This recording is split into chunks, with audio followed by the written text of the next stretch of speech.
जय हिंद। स्वागत है आपके अपने यूट्यूब चैनल स्टार स्टडी अड्डाज पर। आज का मोटिवेशनल कोट, जब आँखों में अरमान लिया मंजिल को अपना मान लिया, मंजिल को अपना मान लिया। है मुश्किल क्या आसान क्या, है मुश्किल क्या आसान क्या, जब ठान लिया तो ठान लिया, जब ठान लिया तो ठान लिया। जी हाँ दोस्तों, आप भी इसी तरह ठान लीजिए कि हम चैप्टर वाइज क्लास करेंगे तो आपको किसी भी तरह का दिक्कत नहीं होगा। तो आज का क्लास है प्लांट किंगडम, पादप जगत। पादप जगत के बारे में हम सभी फैक्ट को बताएंगे और वीडियो के अंत तक बने रहिएगा। इससे मोस्ट इम्पोर्टेंट जो होने वाले प्रश्न है 15 प्रश्न कराएंगे। तो चलते हैं आज का फैक्ट की ओर। R.H. व्हिटेकर ने जीवित जीवों के लिए 5 जगत वर्गीकरण दिया। उन्होंने कई जीवों जैसे सेलुलर संरचना, पोषण की विधि, शरीर की संगठन, प्रजनन, फाइलोनेटिक संबंध आदि के आधार पर जीवित जीवों को वर्गीकृत किया। यह 5 जगत मोनेरा, प्रोटिस्टा, फंगी, प्लांटी और एनिमिलिया थे। R.H. व्हिटेकर ने 5 जगत दिया था जो मोनेरा, प्रोटिस्टा, फंगी और प्लांटी और एनिमिलिया थे। आज हम प्लांट किंगडम के बारे में जानेंगे, जिस तरह मोनेरा, प्रोटिस्टा, फंगी और प्लांट और एनिमिलिया हैं, उसी तरह प्लांट किंगडम भी इसी R.H. व्हिटेकर के इस एक किंगडम को बारे में जानेंगे। इसके बाद हम मोनेरा, प्रोटिस्टा और एनिमिलिया के बारे में जानेंगे। तो चलते हैं दोस्तों आज प्लांट किंगडम की ओर। प्लांट किंगडम में सभी पौधे शामिल हैं। वह यूकेरियोटिक बहुकोशिकीय ऑटोट्रोफिक जीव है। पादप कोशिका में कठोर कोशिका भित्ति होती है। पौधे में क्लोरोप्लास्ट और क्लोरोफिल वर्णक होता है जो प्रकाश संश्लेषण के लिए आवश्यक होता है। दोस्तों, क्लोरोफिल जो है, क्लोरोफिल को आपको ध्यान में रखना है। क्लोरोफिल वर्णक पादप में होता है जो कि प्रकाश संश्लेषण के लिए आवश्यक होता है। तो आपको कोशिका भित्ति सेल्यूलोज का बनी होती है। तो आपको इस फैक्ट को याद रखना है। प्लांट किंगडम के बारे में आपको बता दिए कुछ फैक्ट। प्लांट किंगडम में सभी पौधे शामिल होते हैं और यूकेरियोटिक बहुकोशिकीय पौधे होते हैं और यह ऑटोट्रोफिक जीव है। ऑटोट्रोफिक ऐसे जीव होते हैं जो अपना भोजन स्वयं बनाते हैं।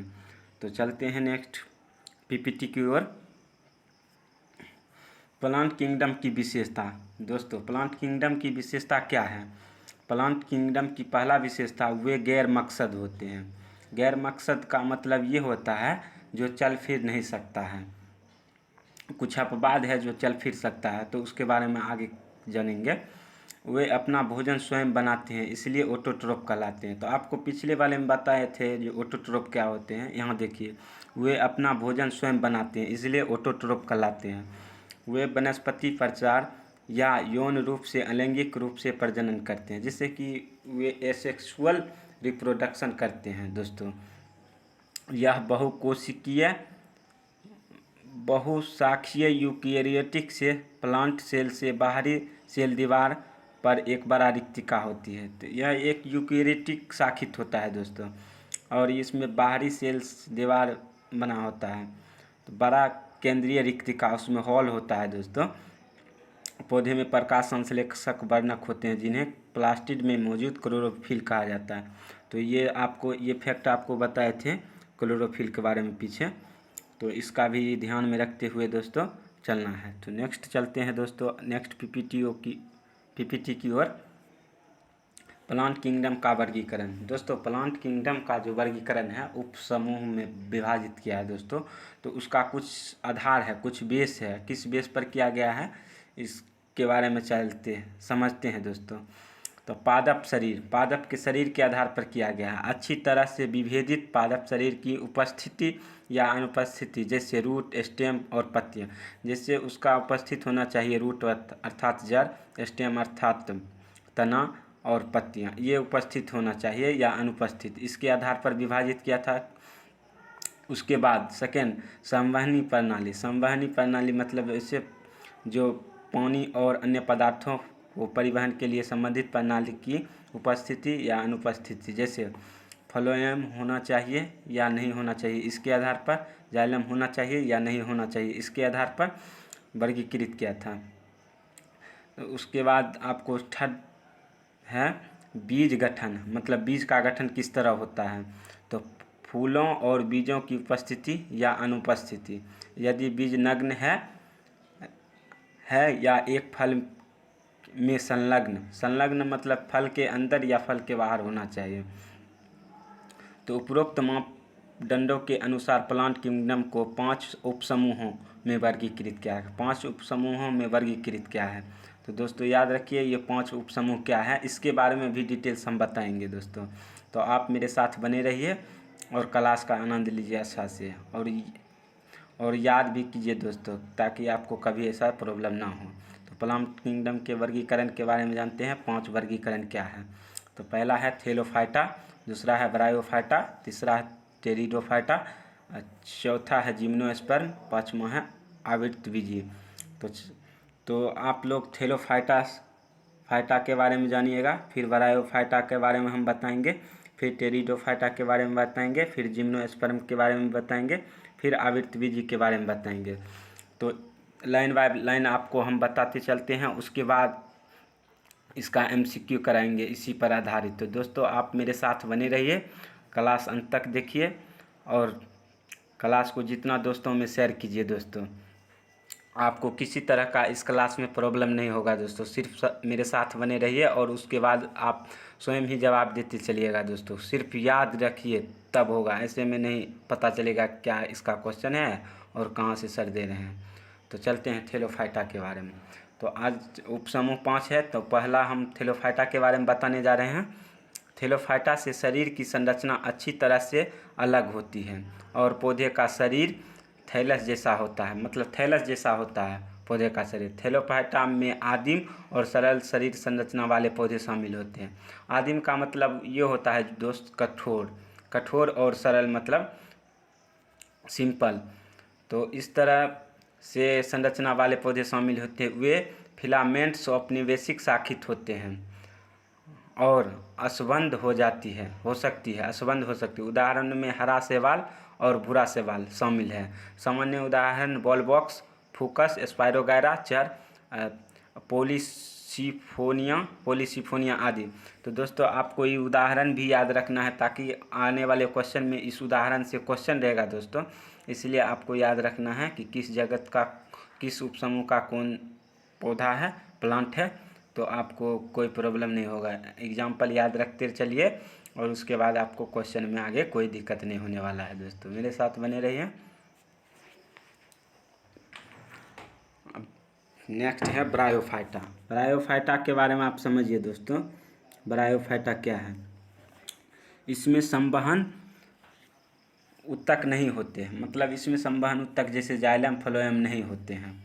पौधे के शरीर में रूट जैसी, तने जैसी और पत्तियां जैसी संरचना होती है।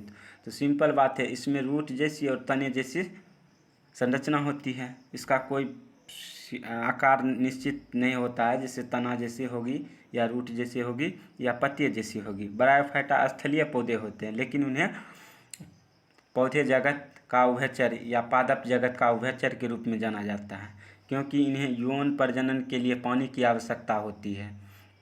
देखिए दोस्तों, इसको उभयचर वैसे जीव होते हैं जो स्थल और जल दोनों में रहते हैं, लेकिन यह पौधा स्थलीय होता है, लेकिन यह प्रजनन के दौरान इसे पानी की आवश्यकता होती है। ये नम स्थानों में मौजूद होता है। उदाहरण के लिए काई, हॉर्नवट, लिवरवट, ये 3 जो है ये नम स्थान में होते हैं। उसके बाद ये भी होते हैं स्थलीय स्थान पर, लेकिन रिप्रोडक्शन के समय पानी की आवश्यकता होती है। जैसे लिवरवट हो गया, मार्केंट हो गया या फनारिया स्फेग्नम। तो ये सब याद रखिएगा, आने वाले क्वेश्चन में आपको इसी से मिलेगा दोस्तों। आप चलते हैं नेक्स्ट टेरिडोफाइटा। तो टेरिडोफाइटा के बारे में कुछ फैक्ट जान लीजिए दोस्तों। टेरिडोफाइटा क्या होता है, तो देखिए दोस्तों, टेरिडोफाइटा जड़, तना और पत्तियों में में अच्छी तरह से विभेदित होते हैं। विभेदित होते हैं, इस जगह विभेदित होगा दोस्तों, विभेदित होते हैं, विभेदित होते हैं। शरीर उनके पास पानी और अन्य पदार्थों के संचालन के लिए एक संवहन प्रणाली है। उदाहरण के लिए सेलानिजेला, सेलाजिनेला, पेरिटिस और मर्सिलिया आदि हैं। तो नेक्स्ट चलते हैं नेक्स्ट सब किंगडम की ओर। दोस्तों क्लास अच्छे लगे तो लाइक सब्सक्राइब शेयर ज़रूर करना दोस्तों। जिम्नोस्पर्म के बारे में कुछ जानिए। जिम्नोस्पर्म एक अच्छी तरह से विभाजित पौधे का शरीर और संवहन ऊतक होते हैं। वे नग्न बीज धारण करते हैं, अर्थात फल के भीतर बीज संलग्न नहीं होते, अर्थात फल के भीतर बीज नहीं होते। उदाहरण के लिए साइकस, पीनस, एफेंड्रा इत्यादि। तो साइकस हो गया, इसके बीज भीतर में संलग्न नहीं होते, बाहर से होते हैं। पीनस बीज संलग्न अंदर से नहीं होते, बाहर से होते हैं। एल्फेंड्रा इत्यादि और बहुत सारे एग्जाम्पल है दोस्तों, इतना ही से काम चल जाएगा दोस्तों। आवृतबीजी, इसे इंग्लिश में एंजियोस्पर्म कहा जाता है। तो एंजियोस्पर्म अच्छी तरह से विभाजित पौधे के शरीर के साथ बीज असर संवहनी पौधे हैं। संवहनी होगा यहाँ पर दोस्तों, यहाँ पर संवहनी होगा दोस्तों, संवहनी पौधे होते हैं। एंजियोस्पर्म के बीज फलों के भीतर संलग्न होते हैं। उदाहरण के लिए आम, टमाटर, गेहूं, मक्का, प्याज इत्यादि। दोस्तों प्रिंट करने में जो है ना दोस्तों कुछ गड़बड़ी हो गया है, इसलिए आप लोग के लिए आप लोग क्षमा कीजिएगा दोस्तों। संवहनी पौधे। तो चलते हैं नेक्स्ट। तो इस तरह आपको पूरा सब किंगडम करवा दिए हैं। जैसे प्लांट किंगडम 5 भागों में बांटा गया था, पांचों के बीच फैक्ट बता दिए हैं दोस्तों। चलते हैं आज का पहला क्वेश्चन की ओर। जाइलम का कार्य क्या है? तो अभी आपको हम बताए थे संवहन के बारे में, इसका काम संवहन है, लेकिन जाइलम का काम क्या संवहन है, इसका आंसर आप लोग दीजिए। देखिए जाइलम का कार्य क्या है। ऑप्शन नंबर ए जल संवहन, ऑप्शन नंबर बी खाद्य संवहन, खाद्य उत्पाद का संवहन, ऑप्शन नंबर सी गैस का संवहन, ऑप्शन नंबर डी इनमें से कोई नहीं। तो राइट आंसर है ऑप्शन नंबर ए, जल का संवहन। देखिए दोस्तों जाइलम इसी में आ रहा है जल, जल, जाइलम जल। तो जल का संवहन, जैसे फलोएम, फल मतलब भोजन होता है, तो भोजन खाद्य पदार्थ का संवहन। तो इसी तरह आप लोग दोस्त रियलाइज़ कीजिए कि क्या हो रहा है। इस तरह रियलाइज करने से आपको याद भी रहेगा। जाइलम जल, जल का संवहन। नेक्स्ट क्वेश्चन के, तुलसी के पौधे में निम्न में से किसकी उपस्थिति के कारण औषधीय गुण होते हैं? तो ऑप्शन नंबर ए कार्बनिक अम्ल, option number B option number A अकार्बनिक अम्ल, ऑप्शन नंबर बी कार्बनिक अम्ल, ऑप्शन नंबर सी फेनॉल्स और फ्लेवोनोइड्स, ऑप्शन नंबर डी इनमें से कोई नहीं। तो राइट आंसर है ऑप्शन नंबर सी, फेनॉल्स और फ्लेवोनोइड्स। तो नेक्स्ट क्वेश्चन की ओर चलते हैं दोस्तों। पौधों की परिवहन प्रणाली मुख्य रूप से दो ऊतकों डैश और डैश पर निर्भर करती हैं। तो option number A phloem collenchyma, option number B xylem parenchyma, option number D पत्ती जड़े, option number D xylem phloem. तो आपको दोस्तों आपको बताए थे कि पौधे के दो ऊतक होते हैं, जो फ्लोएम और जाइलम और फ्लोएम आपको बताए थे। जाइलम और फ्लोएम ही होता है दोस्तों। जाइलम जल का और फ्लोएम फल मतलब खाद्य पदार्थों का परिवहन करते हैं। नेक्स्ट क्वेश्चन की ओर चलते हैं दोस्तों। निम्न में से किस समय पौधे के शरीर को जड़ों, तनों और पत्तियों में विभाजित किया जाता है? दोस्तों आपको इससे अगर आप याद किए होंगे सभी का एग्जाम्पल, तो आपको किसी तरह का दिक्कत नहीं होगा। तो इसलिए दोस्तों आप भी सोचिए कि इसका एग्जाम्पल आपको कहाँ मिला था। तो इसलिए शायद आपको थेलोफाइटस में मिला होगा। ठीक ना दोस्तों। तो option number C marsilea. Next question की ओर चलते हैं दोस्तों। मर्सिलिया,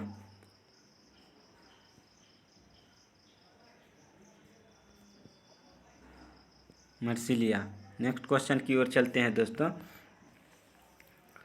कीटभक्षी पौधे उस मृदा मृदा हो गया, सॉरी दोस्तों, मृदा पर उगते हैं जिनमें डैश कम होते हैं। Option number A nitrogen, option number B carbon, option number C sulphur, option number D potassium. तो राइट आंसर है option number A nitrogen. Nitrogen होते हैं दोस्तों कमी। नेक्स्ट क्वेश्चन की ओर चलते हैं। ऐसे पौधे जिनकी शरीर की बनावट में अच्छी तरह से अंतर नहीं है डैश में आते हैं।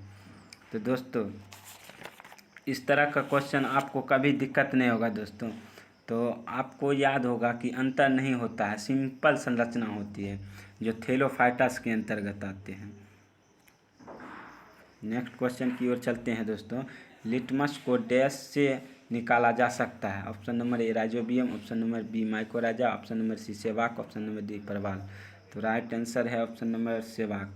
सेवाक को इंग्लिश में लाइकेन कहा जाता है, तो इसलिए आपको कोई प्रॉब्लम ना हो, मुझे लाइकेन भी मिल सकता है तो कोई दिक्कत ना हो।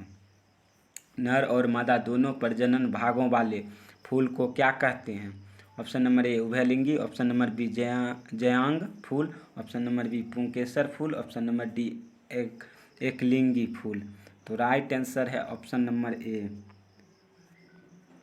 ऑप्शन नंबर ए। तो इसीलिए दोस्तों आप लोग याद रखिए कि क्या आंसर हो रहा है। और क्लास कैसे लग रहा है ये कमेंट बॉक्स में ज़रूर बताइए, और लाइक सब्सक्राइब शेयर और बेल आइकन को ज़रूर दबाइए ताकि आपको सभी क्लास का नोटिफिकेशन मिलता रहे। नेक्स्ट क्वेश्चन की ओर चलते हैं। Question number 9। पौधे और पेड़ों में सूजन, सॉरी यहाँ चूसन होगा,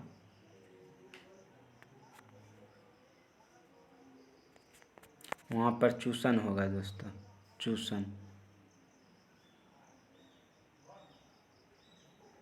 यहाँ पर पीपीटी में लिखा नहीं जा रहा, चूसन।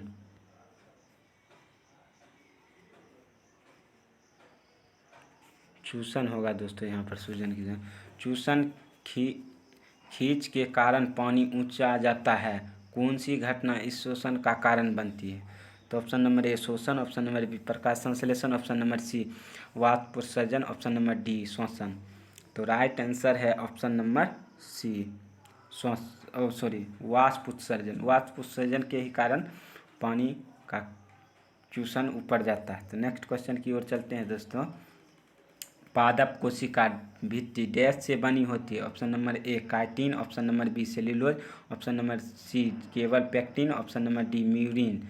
तो राइट आंसर है ऑप्शन नंबर बी सेल्यूलोज एवं पेक्टिन। नेक्स्ट क्वेश्चन की ओर चलते हैं। निम्नलिखित में से कौन थैलोफाइटा उपसम से संबंधित है। दोस्तों याद कीजिए, आपको हम बताए थे कि आप याद रखिए कि किस सभी का एग्जाम्पल आपको 5 उपसम बताए थे। उस उपसम में से आपको याद कीजिए कि किस ग्रुप थैलोफाइटा में कौन सी एग्जाम्पल आपको हम दिए थे। तो आप वीडियो के पॉज करके फिर से आप जाइए, वहाँ पर देख सकते हैं कि हमने थैलोफाइटा में इसमें से किस एग्जाम्पल को बताए थे। तो आप इसी तरह मेरे साथ बने रहिएगा तो आपको कभी कोई प्रॉब्लम नहीं होगा। तो आपको स्पाइरोगायरा थैलोफाइटा के अंदर आते हैं, तो कभी इस तरह का कोई दिक्कत नहीं होगा दोस्तों। तो नेक्स्ट क्वेश्चन की ओर चलते हैं। आमतौर पर इस्तेमाल किए जाने वाला मसाला लौंग डैश से प्राप्त होते हैं। ऑप्शन नंबर ए फल, ऑप्शन नंबर बी तना, ऑप्शन नंबर सी फूल की कली, ऑप्शन नंबर डी जड़। दोस्तों ये क्वेश्चन तो आप लोग बहुत बार देखे होंगे, काहे कि ये क्वेश्चन इतना बार पूछा गया है जिसका अंदाज़ा नहीं लगाया जा सकता है। आप लोग इसको आसानी से जवाब दे सकते हैं दोस्तों। Right answer option number C फूल की कली। देखिए ये एकमात्र ऐसा फूल की कली है जो कि शुरुआती दौर में सफ़ेद होते हैं, उसके बाद मिड एज में आते हैं तो हरा हो जाते हैं, और लास्ट में लाल रंग के कलर के हो जाते हैं। तो इसलिए इसको इस फैक्ट को भी याद रखिए दोस्तों। वाहिका इनमें से प्रमुख जल संवाहक कोशिका होती है। तो इस अभी जो हम बताए थे सभी वीडियो को पॉज करके आप जा कर के देखिएगा एग्जाम्पल कि किस में आता है प्रमुख जल संवाहक कोशिका।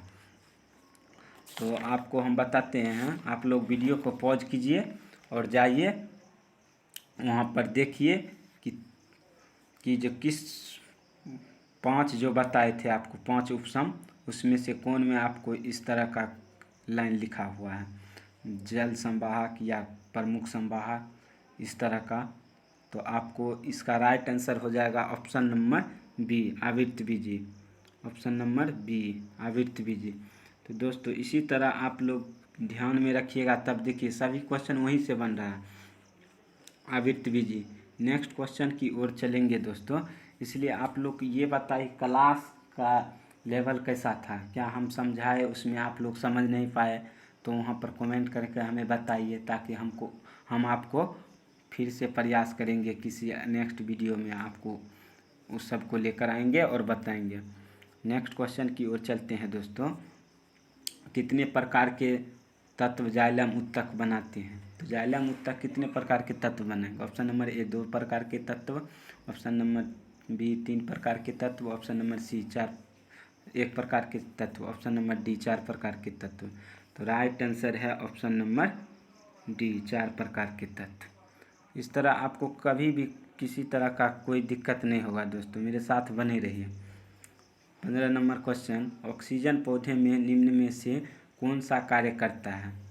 तो इसका जवाब आप लोग हमें कमेंट बॉक्स में दीजिएगा दोस्तों। इस तरह आपको भी हम चेक कर लेंगे कि दोस्तों कि आप हमसे कितना पढ़ रहे हैं। तो इसी तरह आप हमसे बने रहिए ताकि किसी तरह का कोई दिक्कत नहीं होगा। तो इसी के साथ हम वीडियो को कंक्लूड करते हैं। जय हिंद, जय भारत।